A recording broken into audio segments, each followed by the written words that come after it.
अपने पसंदीदा शो के फुल एपिसोड देखने के लिए अभी डाउनलोड करें दंगल प्ले ऐप।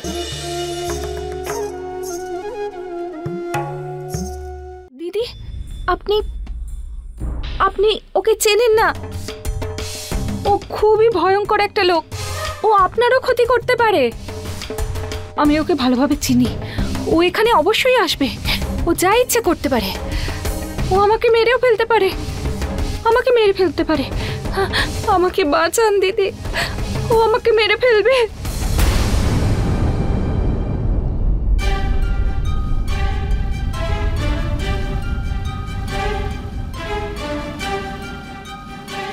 কার ফোন? হ্যাঁ, এতটা টেনশনে আছিস তুই? কোনো গুরুত্বপূর্ণ বিষয় নয়, এমনি এই আর কি।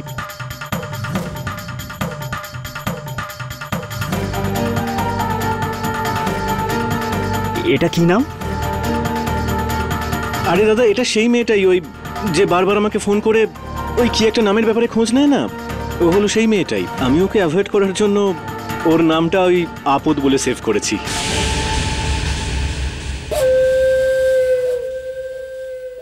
কি হলো দাদা, তুমি আমাকে এভাবে দেখছো কেন? যদি তোমার আমাকে বিশ্বাস না হয় তাহলে তুমি নিজেই কথা বলে দেখো, কথা বলো ওর সঙ্গে, দেখবে এটাই বলবে যে প্লিজ রাজ ফোন কেটো না, এই সব।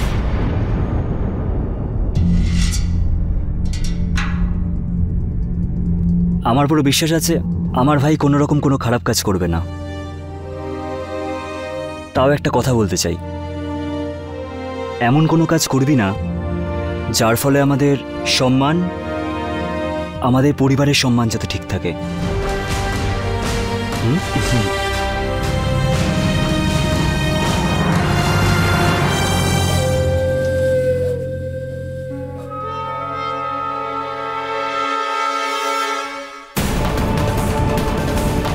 আমি তোমাকে 36 ঘন্টা সময় দিচ্ছি,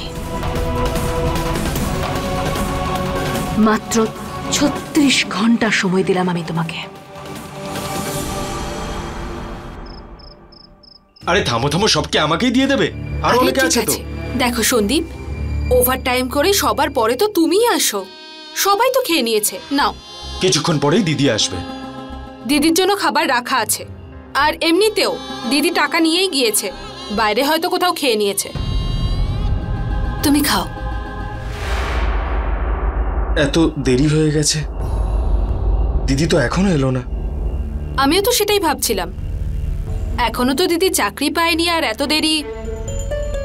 চেষ্টা করছে হয়তো। এমনিতেও বলে গিয়েছিল যে আজ খালি হাতে বাড়ি ফিরবে না।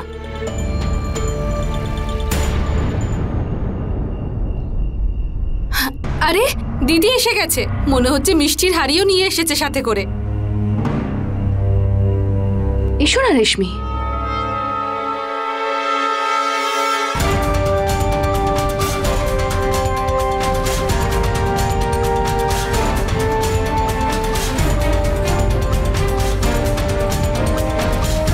আরে এসো না। জ্যোতি, ও কে মা? ঠাম্মি, আমি তোমাকে পরে বলছি। এসো। এই মেয়েটা সে নয় তো দিদি, তোমার সেই দরকারি বন্ধু? আপনি বসুন, আমি আপনার জন্য চা নিয়ে আসছি, তারপর আপনাকে ফিরতে হবে তো। না পুনম, চা খাবে না ও। তুমি ওকে আমার ভাগের যে খাবারটা আছে দিয়ে দাও। মা, কয়েকটা দিনের জন্য রেশমি এখানেই থাকবে। তার মানে এখন তোমার সাথে ও? বৌমা, ভদ্রভাবে কথা বলো। হ্যাঁ রে জ্যোতি, আরে মা ও কে তুই বল না একটু। আর কোথা থেকে নিয়ে এলি? অ্যাকচুয়ালি ঠাম্মি, আমি ওকে রাস্তায় পেয়েছিলাম। ওর স্বামী ওকে ছেড়ে দিয়েছে আর ও প্রেগনেন্ট। আমাদের সাহায্যের একটু প্রয়োজন ওর। আমরা ছাড়া ওর আর কেউ নেই। ও কয়েকটা দিন আমাদের সঙ্গে থাকবে, তারপর ওর স্বামীকে খুঁজে পেয়ে গেলে ও ওর সঙ্গে চলে যাবে। দিদি কোনো ব্যাপার না, আপনি থাকুন। পুনম চলো চলো, কি দিদির রুমটা ঠিক করে। না সন্দীপ, ও এখানে থাকতে পারবে না।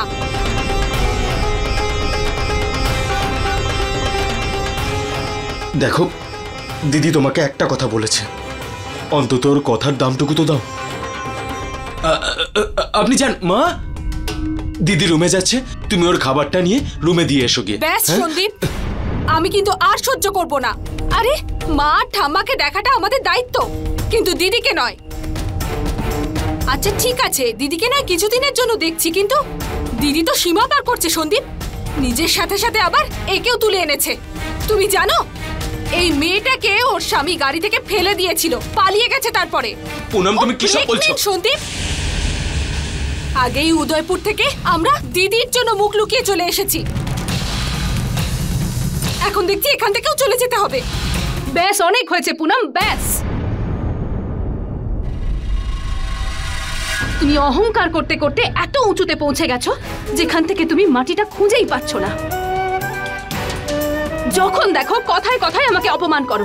কি অন্যায় করেছি আমি? হ্যাঁ, যদি কোনো অসহায় মানুষকে সাহায্য করাটা অন্যায়, তাহলে হ্যাঁ আমি অন্যায় করেছি। যদি কোনো দুঃখী মেয়ের কষ্টটা বোঝা অন্যায় হয়ে থাকে, তাহলে হ্যাঁ করেছি আমি অন্যায়। কোনো মানুষের চোখে জল মুছিয়ে যদি হাসি ফোটানোটা অন্যায় হয়ে থাকে, তাহলে হ্যাঁ অন্যায় করেছি আমি। কিন্তু তুমি যেটাকে অন্যায় বলার চেষ্টা করছো না, সেটা মনুষ্যত্বের একটা রূপ। মানছি যে তুমি তোমার স্বামীর পয়সায় আমাকে, আমার মাকে, আমার ঠাম্মিকে দেখছো, তাই তোমার তো কিচ্ছু যায় আসার কথা না যদি তুমি আরো একটা প্রাণীকে দয়া করে খেতে দাও। প্রতিটা মানুষের জীবনে খারাপ ভালো সময় আসে পুনম, কিন্তু একমাত্র মানুষই পারে অন্য মানুষকে সাহায্য করতে। কিচ্ছু যায় আসবে না যদি রেশমি কয়েকটা দিন এখানে থাকে। তাহলে তোমার কেন কিছু যায় আসবে দিদি? টাকাটা তো সন্দীপে যাচ্ছে। আমাকে বলতে দাও সন্দীপ। আরে যাও না, যাও না, গিয়ে শুধু 100 টাকা ইনকাম করে নিয়ে এসো, তারপর ওকে রাখার কথা বলো।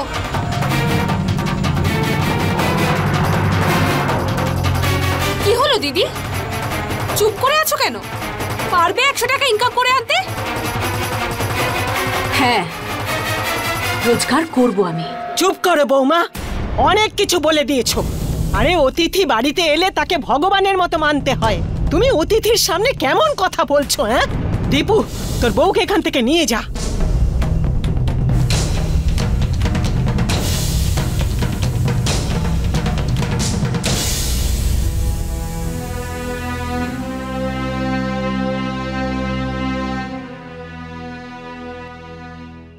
দিদি, আপনি আমার জন্য যতটা করেছেন সেটাই যথেষ্ট। আমি চাই না আমার জন্য আপনার বাড়িতে কোনো সমস্যা হোক। দয়া করে আমাকে যেতে দিন।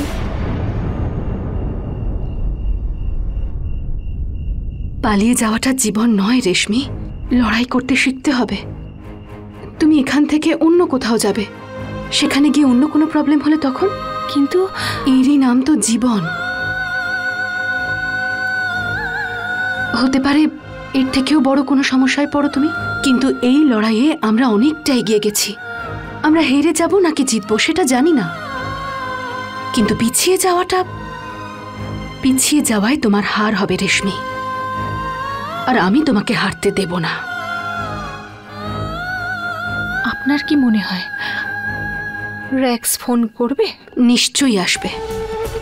সবে তো 4 ঘন্টা হয়েছে, আমি 36 ঘন্টা সময় দিয়েছি ওকে।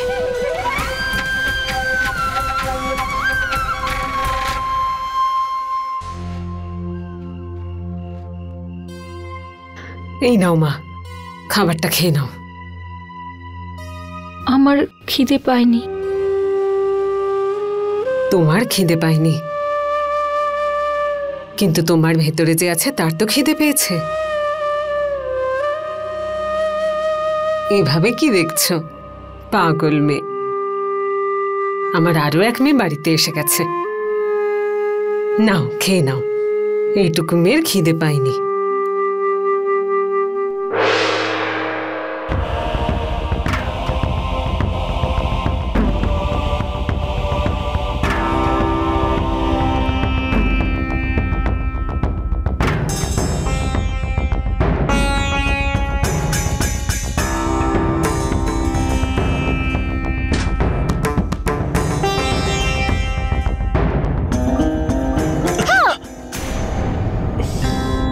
কি বৌদি, তুমি তো ভয়ই পাইয়ে দিয়েছিলে আমাকে। ঘড়ির দিকে তাকিয়ে কি দেখছো ঠাকুরপো? আমি সব কিছু জানি।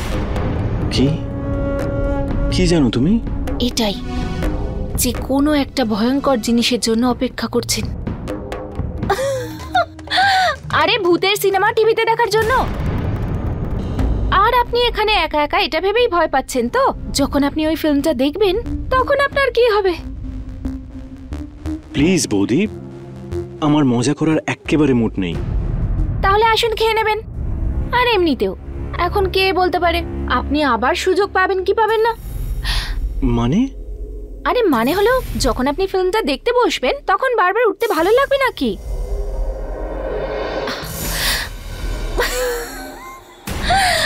আর হ্যাঁ, কাকিমা আপনাকে ডাকছিলেন, এটাই তো বলতে এসেছিলাম। আসুন।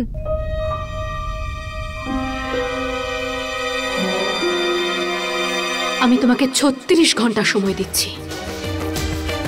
এখানে এসে রেশমিকে নিজের সঙ্গে নিয়ে যাও, না হলে যেটা আমি বলেছি আমি কিন্তু সেটাই করব। মনে রেখো, মাত্র 36 ঘন্টা সময় আছে তোমার কাছে।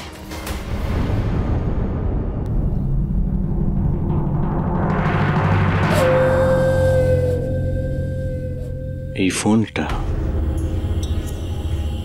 ফোনটাই আসল মাধ্যম, তাই তো আমার কাছে পৌঁছানোর? এটাকে বন্ধ করে দিই আর কিছুদিনের জন্য এই বাড়ি ছেড়ে কোথাও একটা চলে যাই। আর র্যাক্স নামে তো এই বাড়িতে আমাকে কেউই চেনে না, বুঝতে থাকবে আপদ।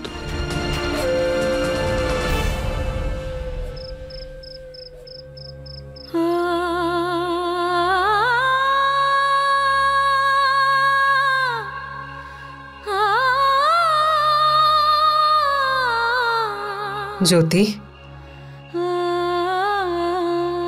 মা আমি জানি যে পুনমের কথায় তুই কষ্ট পেয়েছিস। টাকা রোজগারের কথা বলছে ও তোকে, কিন্তু ও তো জানে না মা যে একটা সময় তুই দুটো চাকরি করতে সেই সংসারটা চালানোর জন্য। শুধু সময়ের ব্যাপার রে মা, ওই সময়টা যখন পেরিয়ে গেছে এটাও যাবে, ভালো সময় নিশ্চয়ই আসবে মা। মা, আমি পুনমের কথা শুনে একটুও কষ্ট পাইনি। আমি জানি আমি সবকিছু সামলে নেব। আমি শুধু এখন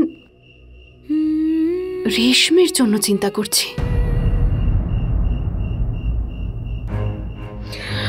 খুব কম মানুষ আছে পৃথিবীতে যারা অন্যের জন্য বাঁচে। আজ বুঝতে পারছি যে তোর বাবা সবসময় তোর কথা কেন শুনতো। তোর বাবা তোর নাম জ্যোতি কেন রেখেছিল। আলোর ছোট্ট একটা শিখা পুরো ঘরকে উজ্জ্বল করে তোলে, আর যখন প্রয়োজন হয় তো জ্বালিয়ে পুড়িয়ে ছাড়খাড়ো করে দেয়। তোকে নিয়ে আমি খুব গর্ব করি রে, তোর সাহসের উপরে গর্ব করি। আজ তোর বাবার কথাগুলো মনে পড়ছে। তোর বাবা এটাই বলতো যে লক্ষ্য স্থির থাকলে মানুষ সফল হবেই হবে। তুই সফল হবি দেখিস, ব্যাস নিজের লক্ষ্য থেকে কখনো সরে যাস না।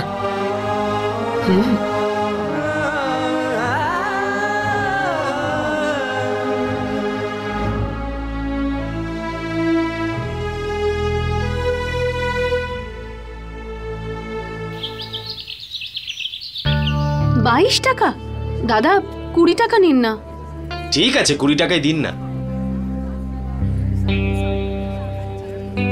আরে দাদা, থলি দেবেন তো? প্লাস্টিকের ব্যাগ তো বন্ধ হয়ে গেছে দিদি, আর সরকার যেটা দেবে বলেছে সেটা খুবই দামি। আচ্ছা ঠিক আছে, তাহলে পেপারে বেঁধে দিয়ে দিন আমায়। আগে দিতাম দিদি, কিন্তু ওটাও বড্ড দামি, প্রায় 1.5 টাকা করে পড়ে। আরে দাদা শুনছো, এখন পেপার 25 পয়সায় পাবেন। আমি নেব না। নিতে হবে না, তাহলে যার কাছে ব্যাগ থাকবে সবজি সবাই তার কাছ থেকেই কিনবে। কি দিদি, ঠিক বললাম তো আমি? এই ঠোঙা তো পুরনো পেপার আর আটা, গদ আর কাগজ দিয়েই তৈরি হয়, তাই তো? তাও এত দাম? কি করবো দিদি, এগুলো হাত দিয়ে তৈরি করতে হয়, সবাই এগুলো বানাতে চায় না, খুব কম জন এগুলোকে বানায়। সেই জন্য ইচ্ছে মতন দাম নেয়। এবার আপনি দেখুন, 1 টাকার বেশি হওয়া উচিত নয়, 1.5 টাকা চাইছে। যদি আমি আপনাকে পেপারের ঠোঙা 25 পয়সা করে দিই তাহলে? হ্যাঁ হ্যাঁ দিদি, আমি কেন, সারা বাজার নেবে? তুমি দিয়ে শেষ করতে পারবে না দিদি, শুধু একবার নিয়ে এসো।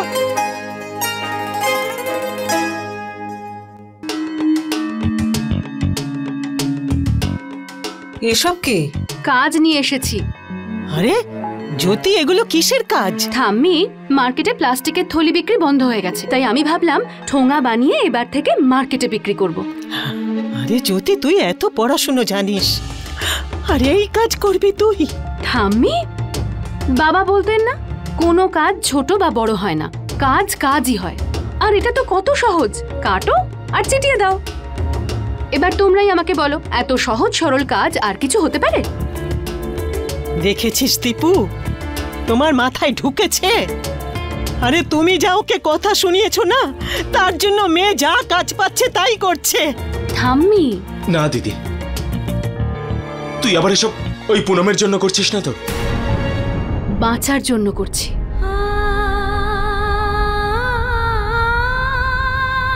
আরে তোমরা সবাই আমাকে এভাবে কেন দেখছো?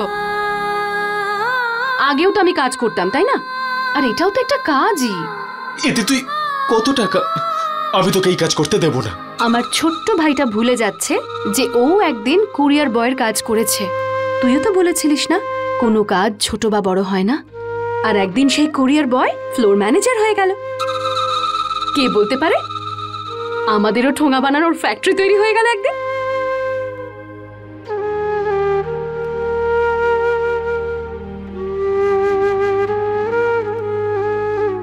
অল দ্য বেস্ট দিদি।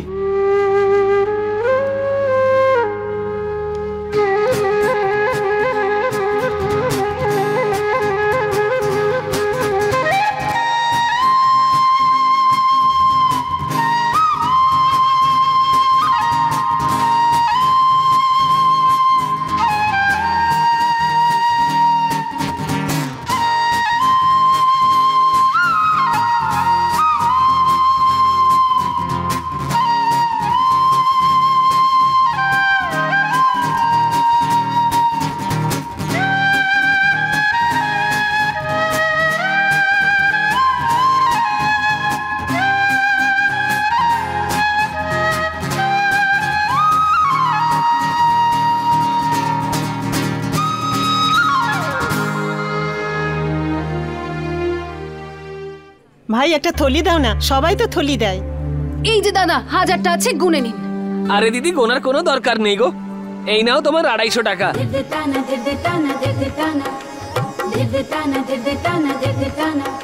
থ্যাংক ইউ দাদা। ঠাম্মি, ঠাম্মি, ঠাম্মি, ঠাম্মি, ঠাম্মি, ঠাম্মি। আরে কি হয়েছে? কি হয়েছেটা কি বল? আরে কি হয়েছেটা কি? পাগল হয়ে গেছে রে বাবা রে। আরে হয়েছেটা কি সেটা তো বলছি। এই দেখো আমি কি নিয়ে এসেছি। কি কি আছে এতে? এইভাবে না, ছোটবেলায় তুমি কি করতে যখন আমি প্রাইজ নিয়ে আসতাম?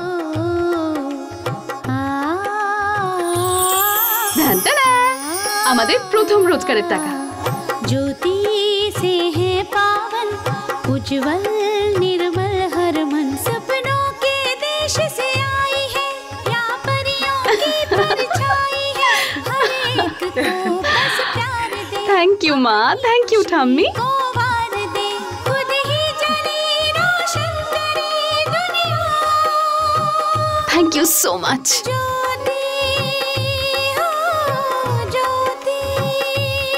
Thank you Punam. প্রত্যেকটা ভালো আর খারাপ মুহূর্ত যেটা ঈশ্বর দেন, তার পেছনে একটা উদ্দেশ্য থাকে। তুমি তো শুধু একটা মাধ্যম ছিলে যে আমাকে 100 টাকা রোজগার করে আনতে বলেছিলে। সত্যি বলবো, তোমার জন্য এই রাস্তাটা দেখতে পেয়েছি আমরা, সেই জন্য বলছি থ্যাঙ্কস।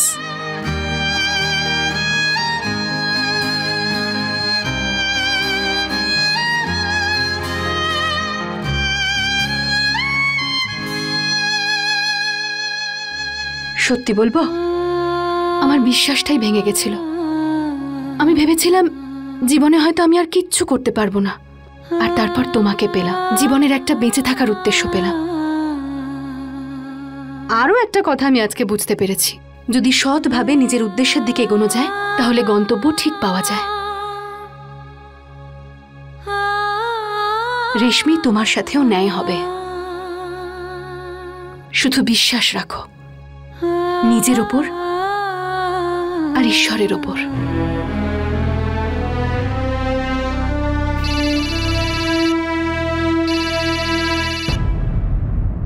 হ্যাঁ ইন্সপেক্টর।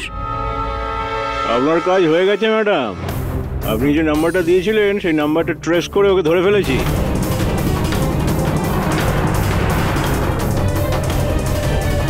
কাকে?